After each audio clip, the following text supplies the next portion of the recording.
elections, they are India's greatest ritual. In Siliguri in Bengal, people stand in a long queue to vote for their favorite MLA. Entering the booth, they select candidates and then get inked after they exercise their right. But do voters really know enough about the people they are voting for? Enter Empowering India. It's a website from the think tank Liberty Institute. Empowering India allows voters to learn about aspiring candidates and those already voted into office. All the information that politicians have to make public is compiled into a single database. We try to find information about the elections that have happened in the past or happening now, which is who are the candidates and how much they are going, how much votes they have polled, etc., etc. The data at Empowering India comes from the Election Commission. But what sets it apart is that it's much simpler to find what you're looking for. The easily searchable database allows you to hunt for information based on everything from constituency to election results. You can find information ranging from the candidate's education to their assets and liabilities. Regarding their sites, what is primarily important is the interface. Like if you go to the site, you can get the information regarding your local constituency, with the party affiliation, even with the names. If you put the search, you'll get the candidate names. So it's more user friendly than the Election Commission's data. Before the database comes the data. To accurately key in piles and piles of raw information, Empowering India hires rural BPOs. But equally important is the work of the volunteers who digitize data during election time. Their work is fueled by pure enthusiasm. मैं बिहार से belong करता हूँ और वहाँ पे एक election एक passion है, तो लोगों के अंदर एक है इलेक्शन होता क्या है, ये कैसे होता है.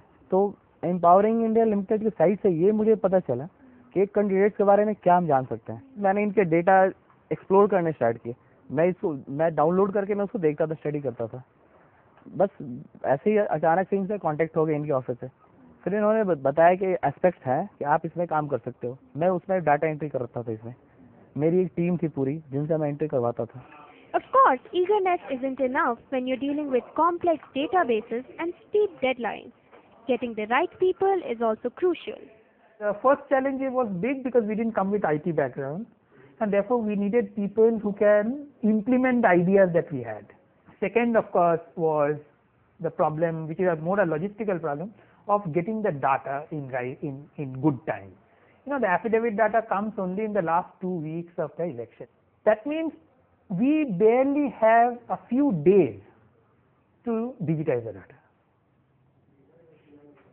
Which is a huge challenge in terms of logistics, because you can't have people sitting not doing anything and then suddenly ask them to work 24 hours for the next 48 hours. So that also, because of that pressure, potential for error is that much higher. Empowering India started back in 2005.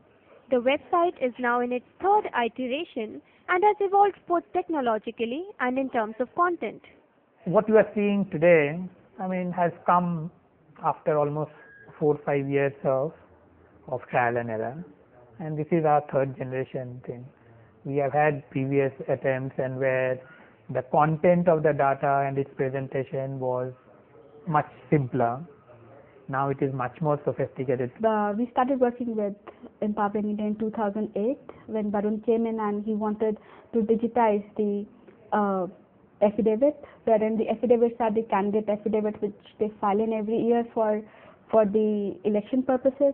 Before Barun reached us, they used to upload the results through Excel files.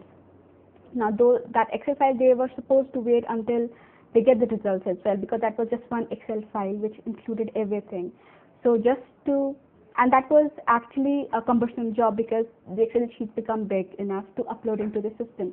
So then we broke the Excel sheet into different parts, into the different sections, wherein how the data comes in and how Barun gets the data, like he gets the candidate detail first of all and the result at the end. Not surprisingly, Empowering India isn't done evolving. It has ambitious plans for the future. We need to expand. We need to break out of the election mold so that the site as a political portal is relevant even when there is no election. So that is the first goal. To do that, we need a much greater interaction between candidates, the MLAs, MPs, and the citizens. And then we need much more information as to what is happening in the constituency. While Empowering India only covers parliamentary and state elections at present, it's planning to encompass elections for municipalities and panchayats in the future. But the website already has the potential to help millions of voters make better decisions. Want to know if your local representative has a criminal background? Now you just have to go online.